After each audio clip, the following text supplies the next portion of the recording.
chers amis, c'est super, c'est super. Notre Dieu est fantastique. Notre Dieu, je ne sais pas comment faire dans ce monde, il y a des gens qui doutent de la bonté de Dieu. Et on doute qui est amour, qui est sans limite, qui nous aime jusqu'à donner sa vie pour nous. On doute. Comment faire ça? Parce que, je pense tout simplement, on ne connaît pas. On ne sait pas vraiment qui est notre Dieu. On a des images, on s'est fait des images de lui, on a des représentations, on projette sur Dieu parfois ce qu'on a vécu, et voilà, on s'est dit, oui, si Dieu est comme ça, ça ne me donne pas envie de croire en lui. Aujourd'hui, l'Évangile nous montre ce qu'est vraiment Dieu. Alors, on ne peut pas, juste en 5 minutes, expliquer tout ce qui est Dieu, mais une facette véritable ce qu'est Dieu. En fait, l'Évangile nous parle aujourd'hui de la bonté pure de notre Dieu. Amen ou pas amen? Alors, pourquoi j'ai dit ça? Vous avez entendu cet Évangile donc, qui est incroyable. Donc, on voit bien, on pourrait dire que cet Évangile parle que Dieu embauche, toujours. C'est vrai. Le maître de la vigne, qui représente Dieu, vous avez compris, sort sur la place du roi tous les matins, à 9h, plus tard, à 15h, à 17h, il embauche. À chaque fois, il s'étonne. Qu'est-ce que vous êtes là? Vous n'êtes pas encore... pourquoi vous ne bossez pas? Je pourrais vous dire la même chose pour la paroisse Saint-Roch et les autres paroisses qui existent. Qu'est-ce que vous êtes là? Vous juste venir à la messe dominicale, vous bossez pas pour le bon Dieu, pour son royaume, en vous engageant dans un service, dans un truc de la paroisse. Mais qu'est-ce que vous traînez comme ça? Ça va pas. Bon, ça c'est une autre homélie. Aujourd'hui, cet évangile nous parle justement avec cette phrase, donc le maître qui voit que les ouvriers rechignent parce qu'ils ne sont pas contents à la fin de la journée. En fait, le maître, il dit cette parole qui est très très belle et qui parle de Dieu, qui nous dit qu'est-ce qui est Dieu. Il dit « Moi, je suis bon ». Ou encore exactement la phrase « Ton regard est-il mauvais parce que moi, je suis bon ?» Waouh! C'est très, très puissant. Alors, on va la bonté de Dieu. Le premier point, on aura 3 points dans cette homélie. On va faire assez vite, j'espère. En tout cas, 3 points. Le premier point, c'est la bonté de Dieu. Et surtout, cette bonté qui est tellement grande, qui est tellement gratuite, qui est tellement sans limite. Cette bonté Dieu veut rayonner sur chacun de nous, sur le monde entier, que ça nous dérange. Parce que nous sommes, malheureusement, en tout cas, les croyants, souvent, moi peut-être le premier, le Père Robert, on est des humains et on a une certaine logique. On a une logique des comptables. Alors, j'ai rien contre les comptables présents dans cette assemblée. Votre travail est précieux. Voilà, quand même, merci pour votre existence et pour votre boulot. Mais le problème vient quand la vie spirituelle, notre vie spirituelle, repose sur la logique des comptables. C'est-à-dire, parfois, on se transforme en des machines à calculer les mérites. Qu'est-ce que ça veut dire? C'est-à-dire, par exemple, quand je suis là et je vois quelqu'un qui arrive comme ça dans l'église pour la première fois, et je vois, voilà, et alors moi, je me compare très vite. Je compare mes efforts, mes sacrifices, mes souffrances, mon travail à la paroisse, mes formations que j'ai faites avec cette personne qui apparemment n'a rien fait, qui est toute nouvelle, qui connaît peut-être encore pas grand-chose sur Dieu, en tout cas elle commence. Et du coup, la tentation, c'est que je me compare et je commence d'être cette machine à compter les mérites. Moi, c'est ci, lui, non. Moi, c'est ci, lui, non. Et du coup, pourquoi je fais ça? Parce que je pense, quelque part, au plus profond de mon être, parfois d'une manière inconsciente, je pense que je vais comptabiliser toutes ces choses-là pour me rassurer que j'ai plus de droits sur le royaume de Dieu, sur l'amour de Dieu ou sur la bonté de Dieu. Je fais plus, donc j'ai plus de droits. Dans le monde, c'est comme ça. Enfin, tu travailles plus, tu gagnes plus, donc tu peux te permettre plus. On est d'accord. Regardez votre financière, c'est comme ça, économique. C'est pas comme ça, mais du tout avec le bon Dieu. C'est pas parce que tu travailles plus pour lui, tu as plus de droits sur son amour. C'est l'évangile d'aujourd'hui. Dieu nous aime d'un amour infini, gratuit et sans mérite. Amen ou pas amen? Et ça, c'est une très bonne nouvelle. Vous allez comprendre pourquoi tout à l'heure si certains ne sont pas d'accord avec moi. Parce que vous avez le droit d'être n'est pas d'accord avec moi. Alors, donc, à nous, normalement, il paraît juste que Dieu nous traite mieux et pas de la manière égale avec ceux qui ne font pas autant pour lui. Donc ça, c'est la logique de comptable, c'est la logique du mérite. Et justement, Dieu voudrait que nous puissions sortir de ça, c'est là, parce que ça nous bloque. En disant ça, je pense à un morceau de la parole de Dieu dans le livre de l'Apocalypse, le dernier livre dans la Bible, et où Dieu parle à une communauté de chrétiens qui sont là depuis longtemps avec lui. Il leur reproche quelque chose. Je vais vous citer un petit bout. Dieu dit à cette communauté, à ces croyants, à ces chrétiens, « Je connais tes actions, ta peine, ta persévérance. Je sais que tu ne peux supporter les malfaisants. Tu as mis à l'épreuve ceux qui se disent apôtres et ne le sont pas.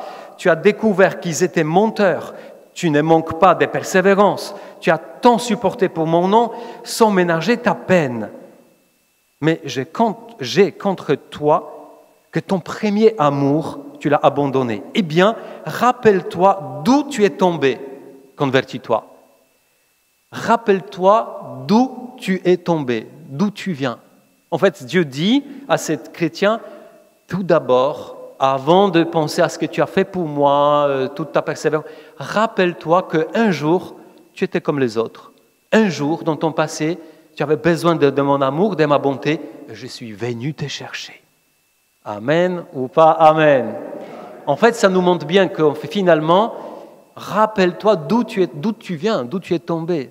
Qu'est-ce que je fais pour toi, dit Dieu?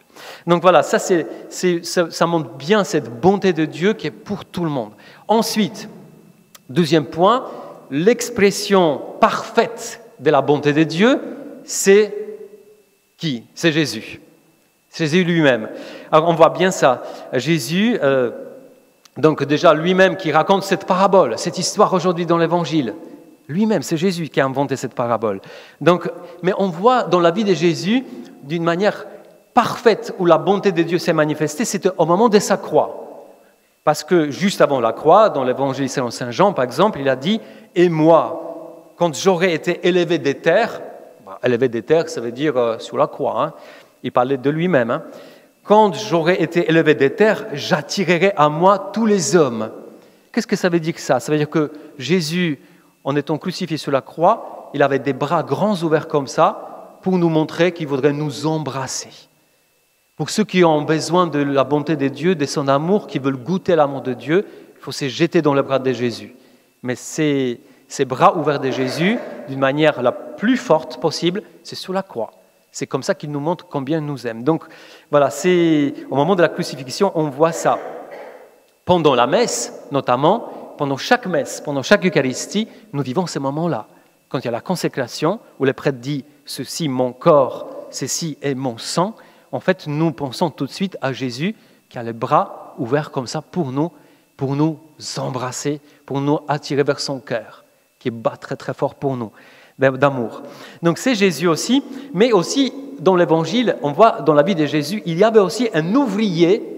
On appelle ça, cette parabole d'aujourd'hui, on appelle la parabole du ouvrier de la dernière heure. C'est-à-dire celui qui arrive le dernier, il reçoit le même salaire que tout le monde. Donc, il y a aussi un ouvrier de la dernière heure. C'était quand dans l'Évangile? Dans la vie de Jésus. C'était au moment de la crucifixion, encore une fois, où il y a le bon larron. Il n'était pas bon du tout. Pour être crucifié à l'époque de Jésus, il fallait vraiment mériter, sauf Jésus, parce que lui, c'est une autre histoire, mais tout ce qui était crucifié, ils ont commis des actes très très graves, ils étaient condamnés. Donc le bon larron, il n'était pas bon. Hein, et pourquoi il est devenu bon? Parce qu'il a compris la bonté de Dieu.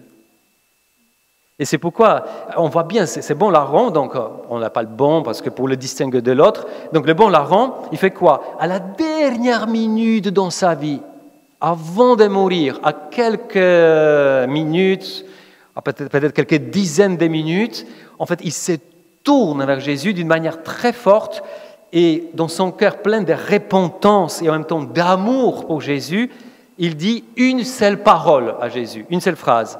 Jésus, souviens-toi de moi quand tu viendras dans ton royaume. Et Jésus nous répond avec une seule phrase, une phrase qu'on voudrait nous tous entendre, j'espère, hein, avant de mourir, avant notre mort.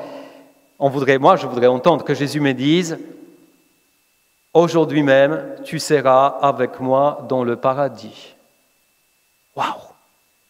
L'ouvrier de la dernière heure.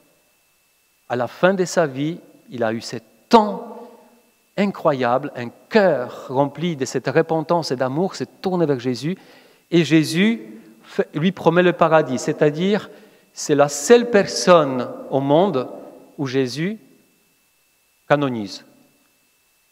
Il n'y a pas d'autres personnes dans les évangiles à laquelle Jésus aurait dit « c'est sûr, tu seras au paradis ». Moi, je ne connais pas, sauf lui. Jésus lui dit « tu seras avec moi au paradis ». C'est-à-dire, il est au paradis. Donc voilà, Jésus, elle est vraiment incroyable, cette manifestation parfaite de la bonté de Dieu. Et la dernière chose, c'est que qui peut se prétendre ouvrier de la première heure, pas de la dernière.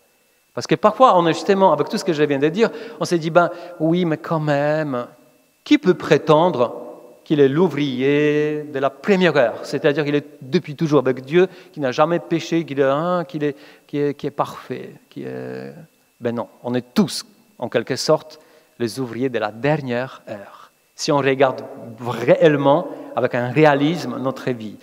Alors les ouvriers de la première heure récriminent, c'est-à-dire ils ne sont pas contents, ils parlent contre le maître, donc voilà, on est capable, nous aussi, d'être pas contents, justement, c'est pas juste, Dieu, que tu as permis que... Donc les ouvriers de la première heure récriminent parce que selon eux, le maître, Dieu, ne comprennent pas, parce qu'ils ne comprennent pas sa logique, mais dans la Bible, on a d'autres exemples de ce style-là. Le prophète Jonas récriminait contre Dieu parce que Dieu pardonnait trop facilement aux Ninivites. Les pharisiens récriminent contre Jésus parce que Jésus est trop accueillant envers les pécheurs. Le fils aîné, dans la parabole le fils prodigue, le fils aîné murmurait contre son père parce qu'il était trop miséricordieux pour son frère, le fils prodigue, etc., etc. En fait, c'est ça un peu les ouvriers de la première heure. Eh bien, alors je voudrais vous dire quelque chose de très important. Quand la logique de Dieu est trop différente de la nôtre, la tentation qui nous prend est de contester. Je ne comprends pas pourquoi c'est comme ça, et je conteste. Mais quand je conteste, cette contestation en moi, ça tue la joie et la ferveur de l'Évangile. Et je voudrais faire un petit saut, ce que nous a dit le pape hier à la messe à Marseille, parce que pour le pape, il a dit un peu la même chose en disant, en fait, pour le pape, il appelait la grâce des tressaillements, la ferveur, la joie de l'Évangile. Il a dit ça hier, il a insisté sur la grâce des tressaillements. Et en fait, si nous sommes dans la contestation, la grâce des tressaillements disparaît de notre vie. Il a dit ceci. Aujourd'hui encore, notre vie, la vie de l'Église, la France, l'Europe ont besoin de cela, de la grâce d'un tressaillement, d'un nouveau tressaillement de foi, de charité et d'espérance. Nous avons besoin de retrouver passion et enthousiasme, de redécouvrir le goût de l'engagement pour la fraternité, d'oser encore le risque de l'amour dans les familles et envers les plus faibles, et de retrouver dans l'Évangile une grâce qui transforme et qui rend belle la vie.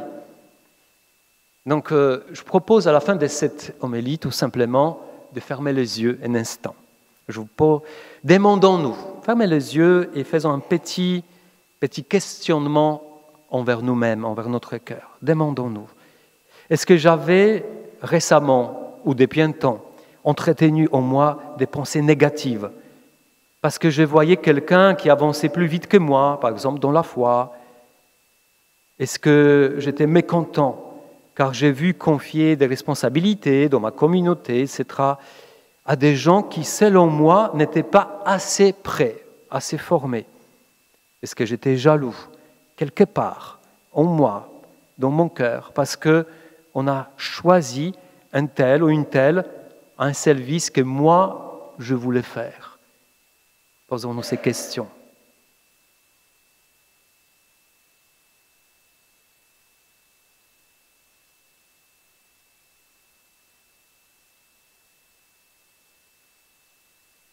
Et maintenant, écoutons ce que Jésus nous dit dans cet évangile.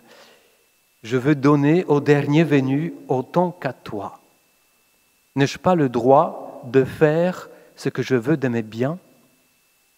Ou alors ton regard est-il mauvais parce que moi, je suis bon? Prions. Seigneur Jésus, aujourd'hui, nous voulons confesser de tout notre cœur ta bonté qui est infinie. La même bonté que nous avons expérimentée un jour. Merci pour tout ce que tu es et tout ce que tu fais. Jésus, aide-nous à apprécier ton cœur rempli de bontés sans limite, en ta bonté manifestée concrètement dans la vie de nos frères et sœurs. Seigneur, donne-nous de revenir à toi et d'être comme toi. Amen.